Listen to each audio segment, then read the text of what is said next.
సన్న స్వరమన్నా నీవెప్పుడైనా విన్నావా? సన్న స్వరమన్నా ఏదేను తోటలో రాము చెడగా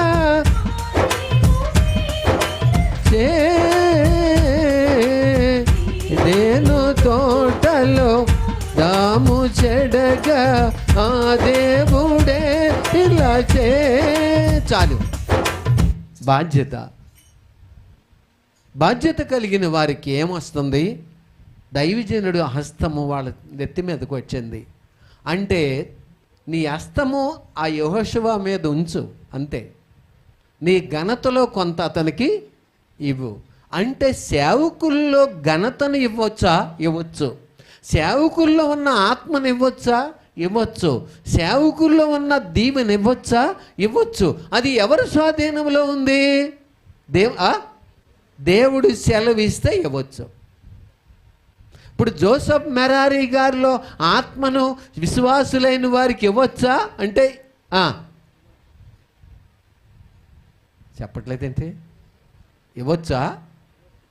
చెప్పాలి. ఏలియాని ఎలీషా ఏమడిగారు? 2 పాళ్ళు ఆత్మను అడిగారు. ఇవ్వచ్చు. నీ ప్రవర్తన మంచిగుంటే, నువ్వు ఒక బాధ్యత కలిగిన వ్యక్తిగా ఉంటే నీకు ఆత్మని ఇవ్వచ్చు.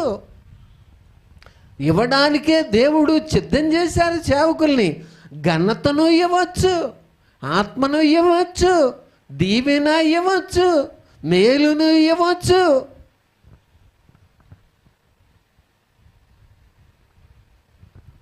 అందుకనే మీ మాట వినువాడు నా మాట, మిమ్మల్ని నిరాకరించువాడు నన్ను నిరాకరించను. దేవుని సేవకులు మన ఇంటికి వస్తే ఎవరు వచ్చినట్టు? మిమ్మును చేర్చుకున్నవాడు నన్ను చేర్చుకును, నన్ను చేర్చుకున్నవాడు నన్ను పంపిన తండ్రిని చేర్చుకున్నాను. మిమ్మును చేర్చుకున్నవాడు నన్ను చేర్చుకుని, నన్ను పంపినవాడు నన్ను చేర్చుకున్నవాడు నన్ను పంపిన వాడిని కూడా చేర్చుకున్నాను. అంతే, చేర్చుకుంటున్నారండి. అందుకనే మాట వినాలి. బాధ్యత కలిగిన వ్యక్తి యెహోషువ. బాధ్యత కలిగిన వ్యక్తికి దేవుడు ఏమప్పచెప్తున్నారు? ఇక మోషేకి ఏం చెప్పారు? అబ్బాయి, అహరోను చనిపోయినాడు, నువ్వు కూడా నీ పితరుల దగ్గరికి వెళ్ళిపోబోతున్నావు, కాబట్టి నీకు నేను చెప్పినట్టు నువ్వు చెయ్యి. యెహోషువను నీకు బదులుగా ఏం చేయి? నాయకుడిగా సిద్ధము చేసే అన్నారు. దేవుడు బాధ్యత కలిగి చెప్తున్నారు, నీ తర్వాత యెహోషువ నాయకుడై నడిపించాలన్నారు. నాయకుడై నడిపించాలి. దేవుని బిడ్డ, నువ్వు బాగోనప్పుడు నీ ఇంట్లో వంట చేసే మగపిల్లలను తయారు చేయి. బాధ్యత. నీకు బాగోనప్పుడు నీ ఇంట్లో వంట చేయగలిగిన ఆడపిల్లలను ఏం చేయి? తయారు చేయి. నీకు కొంచెం నీరసంగా ఉన్నప్పుడు, పని చేయలేనప్పుడు కొంచెం పని చేయగలిగిన వారిని నీ భర్తను తయారు చేయి. నీవు కొన్ని పరిస్థితుల్లో పని మీద వెళ్ళినప్పుడు కొన్ని భర్త చేసే పనులు కూడా భార్య చేయనట్లు ఏం చేయి? తరిపీదు చెయ్యి. బాధ్యత నేర్పించు. నీ తర్వాత వాళ్ళు చేస్తారు. ఇది లేడీస్ చేయకూడదు, జెంట్సే చెయ్యాలి, లేక జెంట్సే చేయాలి, లేడీస్ చేయకూడదు, లేడీసే చేయాలి, జెంట్స్ చేయకూడదని ఈ సృష్టిలో ఎక్కడా లేదు. అది అమాయకమైన ఆలోచన. లేడీసే వంట చేయాలి. కలెక్టర్లు అయిన వాళ్ళందరూ ఏం చేశారో తెలుసా? 18 గంటలు చదివి, రాత్రి పగుళ్ళు చదివి, వంట చేసుకుని ఏం చేశారు? తిని కలెక్టర్లు అయ్యారు.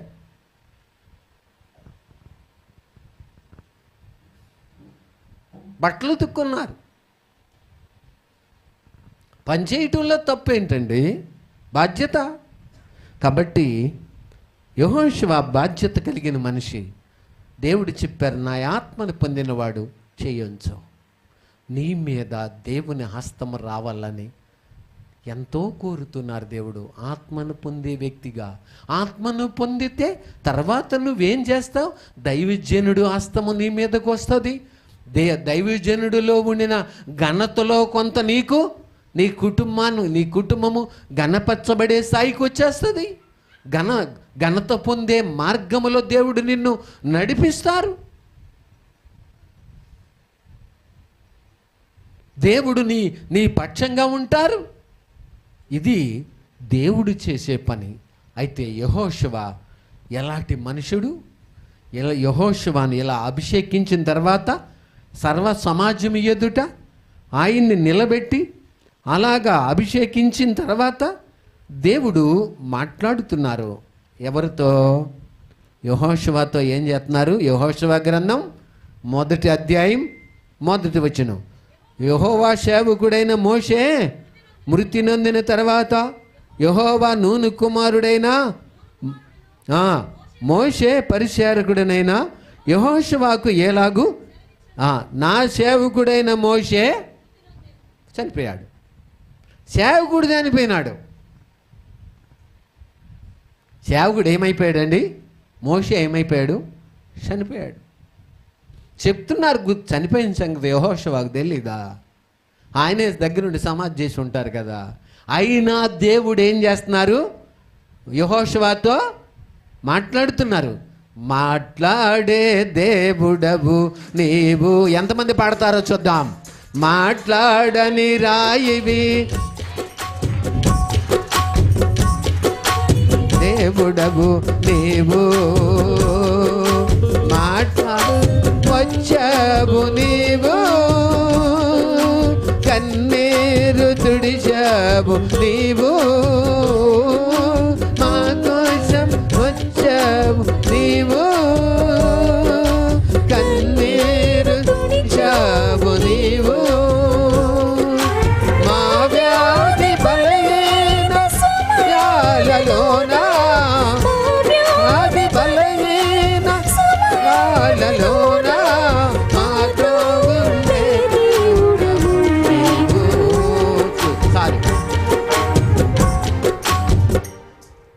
మనం చప్పట్లు కొట్టకూడదని తీర్మానం చేసేసుకున్నాం. నేను చప్పట్లు కొడితే పక్కోళ్ళు ఏమన్నా అనుకుంటారని తీర్మానం చేసేసుకున్నాం. నేను బైబిల్ చదవటం కంటే సెల్ ఫోన్ చూడటం మంచిదని ఏం చేసాం? తీర్మానం చేసేసుకున్నాం. ఒకళ్ళు వాక్యం చెప్తుంటే ఎవరినో ఒకరిని తీసుకుని బయటికి వెళ్ళాలని తీర్మానం చేసుకున్నాం. సెల్ ఫోన్ వస్తే, చిన్న ఫోన్ వస్తే అది ఎంతో ఘనమైందిగా ఆ ఫోన్ కాల్ తీసుకుని బయటికి వెళ్తాం. అలా తీర్మానం చేసుకున్నాం. మనలో బాధ్యత ఏదండి? దేవుని పట్ల ఏమి లేదు. బాధ్యత ఏది? బాధ్యత ఏదండి? ఇంచుమించు మన సహవాసములో బాధ్యత కలిగిన ప్రతి కుటుంబాన్ని దేవుడు దీవించుకుంటూ వచ్చారు. వాళ్ళకున్న పేదరికాన్ని మరిచిపోయేలాగా చేసుకుంటూ వచ్చారు. వస్తున్నారు కూడా దీవించుకుంటూ. ఒకప్పుడు చిన్న బండి ఉండేది మీకు, ఇప్పుడు కార్లే ఉన్నాయి మీకు. ఒకప్పుడు చిన్న స్థాయి ఉంది మీకు, ఇప్పుడు మంచి స్థాయి వచ్చింది దేవుడు మీకు.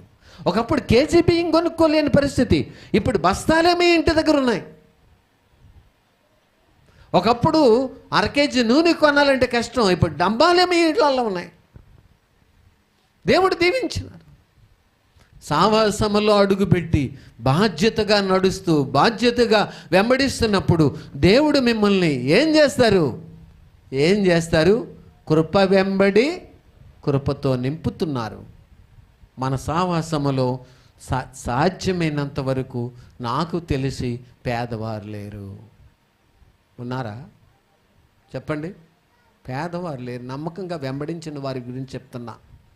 ఒక వారం కనపడి నెల దాకా కనపడిన వాళ్ళ సంగతి మనకు అనవసరం. వాళ్ళకి ఎలాగో బాధ్యత లేదు. వాళ్ళ దీవెని కూడా అలాగే కొలిచారు దేవుడు. బాధ్యతగా దేవుని సంఘాన్ని వెంబడిస్తున్నప్పుడు, దేవుణ్ణి వెంబడిస్తున్నప్పుడు దేవుడు అట్టి వారిని విడిచిపెట్టలా. కాబట్టి యెహోషువతో మాట్లాడుతున్నారు. ఏమని? కాబట్టి నీవు లేచి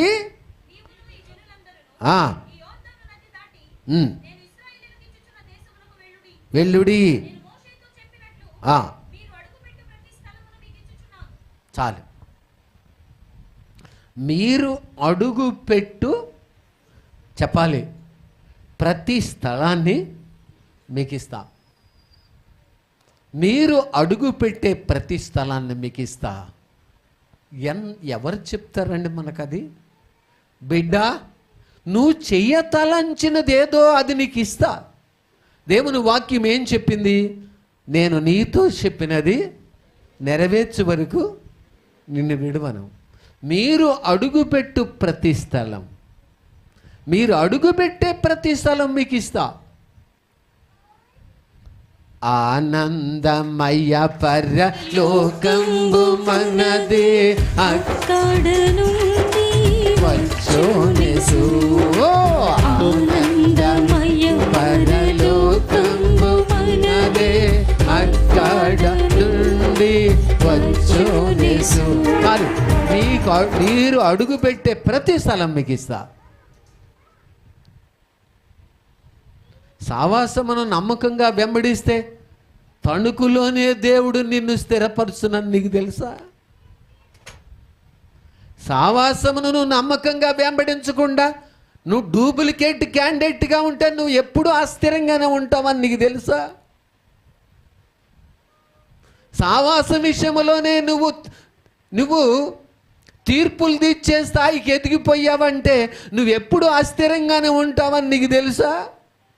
సావాస విషయంలో మీరు సావాసమే మీరై వెంబడిస్తున్నప్పుడు నీవు పట్టణములో దీవించబడుదువు, నీ గర్భఫలము దీవించబడును.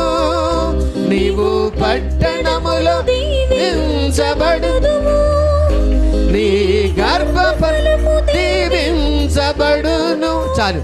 సావాసమే నువ్వై ఉండాలి, నువ్వే సావాసమై ఉండాలి, నువ్వే సావాసమై ఉండాలి, సావాసమే నువ్వై ఉండాలి. అది బాధ్యత, నమ్మకత్వం. అలాంటప్పుడు తణుకు పట్టణములో నిన్ను స్థిరపరచనేడలని నన్ను అడుగు.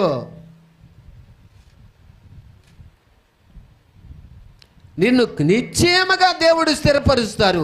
సావాసమునకే తీర్పులు తీరుస్తూ, సావాసమునే విమర్శిస్తూ, సీక్రెట్గా విమర్శిస్తూ, సావాసమునే నిందిస్తూ, సావాసమునే తీర్పు తీర్చు, సేవకుల్నే విమర్శిస్తూ, విశ్వాసుల్నే విమర్శిస్తూ నీ మనస్సును నాశనం చేసుకున్నప్పుడు నీవు అడుగుపెట్టు స్థలము నీకు ఎప్పటికీ నీది కాదు. నువ్వెప్పుడు అస్థిరంగానే ఉంటావు. నమ్మినచో నాదు మహిమాను చూదు, మహిమాను చూదువు, నమ్మనిచో నష్ట పొందేదవు, నమ్మనిచో నష్ట పొందేదవు. నమ్మేను చేర్చుదును నా మహిమలో, చేర్చుదును నా మహిమలో, నీకు ఆలోచన నేను తెలిపేదను. చాలు. అడుగుపెట్టు ప్రతి స్థలము నీకు అవద్దు. నువ్వు అడుగుపెట్టు ప్రతి స్థలము నీకు ఇచ్చే దేవుడు నీకున్నారు. ఆయన రోషము గల దేవుడు, ఆయన శక్తివంతుడు, ఆయన బలవంతుడు. నీ తలంపు ఆయనకు తెలుసు, నీ అవసరత ఏంటో ఆయనకి తెలుసు, నీకేం కావాలో ఆయనకు తెలుసు. నిన్ను స్థిరపరచాలనే తపన ఆయనకున్నదే. నిన్ను బలపరిచి సామర్థ్యం గల వ్యక్తిగా నీ కుటుంబాన్ని చేయాలని ఆయన సిద్ధం చేయాలని ఆయనకుంది. కానీ నువ్వు అందుకు విరుద్ధంగా డేంజరస్ ఫెలోగా ఉన్నావు. నీ హృదయము అందుకు విరుద్ధంగా భయంకరమైనదిగా దేవునికి విరుద్ధంగా మాట్లాడుతుంది. నువ్వు చాలా సీక్రెట్గా భయంకరంగా మాట్లాడుతున్నావు. అందుకనే నువ్వు ఎప్పుడు అస్థిరమే. నువ్వు అడుగుపెట్టే స్థలం నీది కాదు. నువ్వు దేవునికి భయపడకుండా బ్రతుకుతున్నావు. నీ నోటి మాట దేవుని భయం నీలో లేదని నువ్వే రుజువు చేసావు దేవునికి. ఎప్పటికైనా నువ్వు తెలుసుకో. సంవత్సరాలు గడిచిపోయాయి, నేను ముగిస్తున్నా. యెహోషువ గ్రంథం ఇంకా చాలా ఉంటుంది. 13వ అధ్యాయం, యెహోషువ గ్రంథం 13వ అధ్యాయం 1వ వచనం. యెహోషువ బహు దినములు గడిచిన వృద్ధుడు కాగా యెహోవా అతనికి ఎలాగూ సెలవిచ్చును, నీవు బహు దినములు గడిచిన వృద్ధుడవు, స్వాధీనపరచుకొనుటకు అతి విస్తారమైన దేశం ఇంకా. ఏమయ్యా, బుద్ధి కలిగిన వాడా, మంచి మనసు కలిగిన వాడా, నిండు మనసుతో బాధ్యత కలిగి మోషే తర్వాత నాయకుడు వయ్య ఉండడానికి అర్హుడైన వాడా,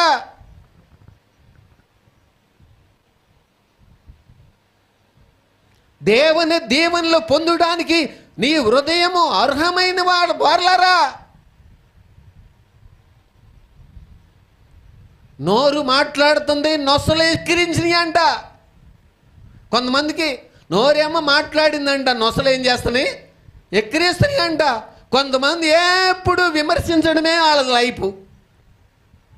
వాళ్ళ పిల్లల్ని అనవసరంగా అస్థిరపరిచారు, వాళ్ళ సంసారాన్ని అస్థిరపరుచుకున్నారు, వాళ్ళ బ్రతుకును దీవెన లేకుండా ఎడారిగా మార్చుకున్నారు. ఎంత దరిద్రులో, ఎంత దురదృష్టవంతులో అనిపిస్తుంది. ఎంత బాధ. ఎందుకు విమర్శించడం, ఎందుకు బాధ పెట్టడం, ఎందుకు తీర్పులు తీర్చడం? దేవునికి భయపెడితే నువ్వు అడుగుపెట్టు ప్రతి స్థలాన్ని నీకు ఇస్తాడు. ఇది సహవాసము, ఇది దేవుని వాతావరణము. దేవుడు నీ క్రియలు నెరుగును, దేవుడు నీ మాటలు నెరుగును, దేవుడు నీ తలంపెరుగును. నువ్వు కూర్చుండుట, నిలుచుండుట, పరుండుట నీకు తలంపు పుట్టకమునిపే దేవునికి తెలుసు. దేవుడు అంటున్నారు, నీవు బహు దినములు గడిచిన వృద్ధుడువయ్యా. నిన్ను యవనస్తుడిగా ఉన్నప్పుడు దైవజనుడి చెయ్యి నీ మీద పెట్టమన్నా, నువ్వు ఆత్మ పొందినవాడిగా ఉన్నావు, నా మందిరములో పరిచర్య చేసావు. యెహోషువట అందరూ బయటికి వెళ్ళిన ఆయన మందిరంలో ఏం చేసేవారు, ఉండేవారట.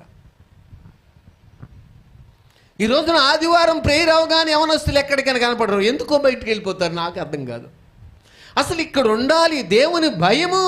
అసలు వాళ్ళ కళ్ళ ఎదుట, వాళ్ళ నోట్లో ఉంటే వాళ్ళు దీవించబడతారనే విశ్వాసం కావాలని కోరుతున్నా నేను. అసలు ఇక్కడ ఏం జరుగుద్ది, ఇక్కడ ఏం అవసరం అవుతుంది, నేను ఇక్కడ వేసి చూడాలి, ఎందుకు బయటకు పరిగెత్తాలి, ఇప్పుడు అంత అవసరత ఏంటి అని అనుకుంటున్న మనుషులు బయటకు పరుగు స్వతంత్రులైపోయినారు. అలా ఇలా వెళుతున్నామని చెప్పే మనిషి కూడా లేరు. ఎందుకు వెళుతున్నామో వాళ్ళకి తెలీదు. వెళ్తున్నప్పుడు చెప్పకుండా వెళ్ళామేంటి అనే భయం కూడా మనుషులకి రాట్లా, భయం పోయింది. బహుదినములు గడిచిన వృద్ధుడవు, ప్రార్థన చేయలేని వృద్ధత్వం వచ్చిందా?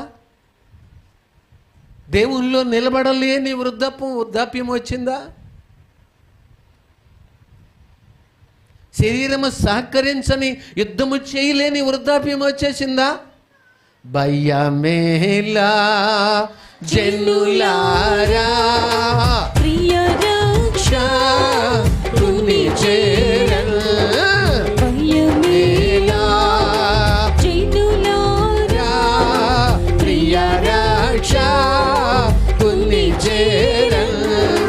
జయ సేరో యేసు, జయ సేరో దౌ యేసు. భయభక్తులతో ప్రార్థింపల్. చప్పట్లు కూడా.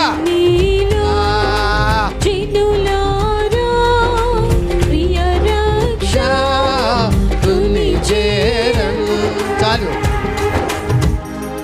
అతి విస్తారమైన ఊళ్ళు అంటలా ఏమంటున్నారు, ఆస్తి అంటలా ఏమంటున్నారు, దేవుడు దేశము నీ కోసం ఉందయా, నువ్వేం వృద్ధుడు అయిపోయావో, అతి విస్తారమైన దేశం ఉందయా,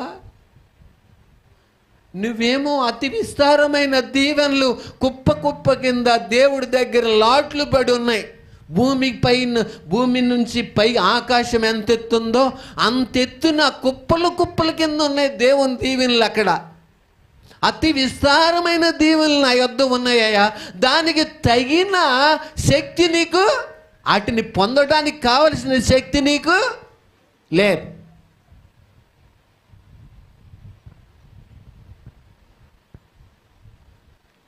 సేవకుల్ని విమర్శించడానికి మనుషులకు ధైర్యం వచ్చింది, సావాసముని విమర్శించడానికి మనుషులు ధైర్యం వచ్చేసేసింది. అంటే ఏం పోయింది? మనుషుల్లో దేవుని భయము పోయింది. ఇక అడుగుపెట్టు ప్రతి స్థలము వీళ్ళకి స్వాతంత్ర్యంగా ఇచ్చే ఆ యొక్క వాగ్దానం నుంచి వీళ్ళు ఏమయ్యారు? బయటికి వచ్చేశారు. ఎందుకు విమర్శించాలా? ఎందుకు తీర్పు తీర్చాలా? ఇప్పటి వరకు తీర్పు తీర్చి విమర్శించి నేను పోగు చేసింది ఎంత, నేను సాధించింది ఎంత, నేను సంపాదించింది ఎంత, పోగొట్టుకున్నది ఎంత?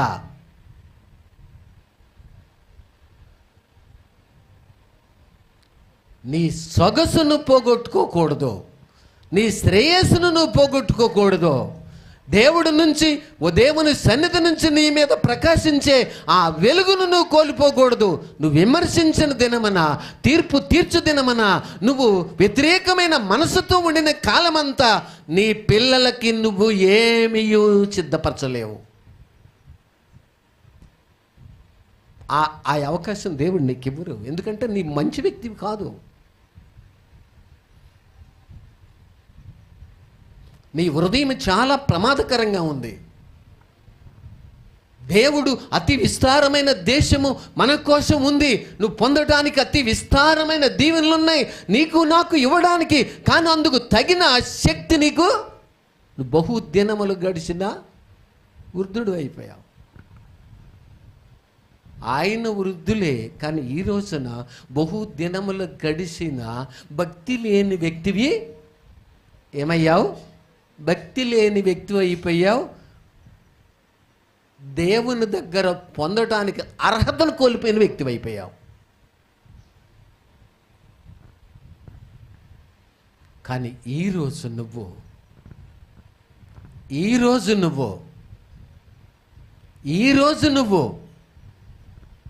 దేవునికి భయపడతావా? నువ్వు చేస్తున్న భక్తి దేవునికి భయపడేదిగా ఉందా? దేవునికి భయపడలేని భక్తి నీలో ఉన్నట్టు ఈరోజు నీకు అనిపించింది అంటే నువ్వు నీ సంసారాన్ని అధోగతి పాలు చేస్తావని అర్థం. చేశావు ఇప్పటికే అని అర్థం.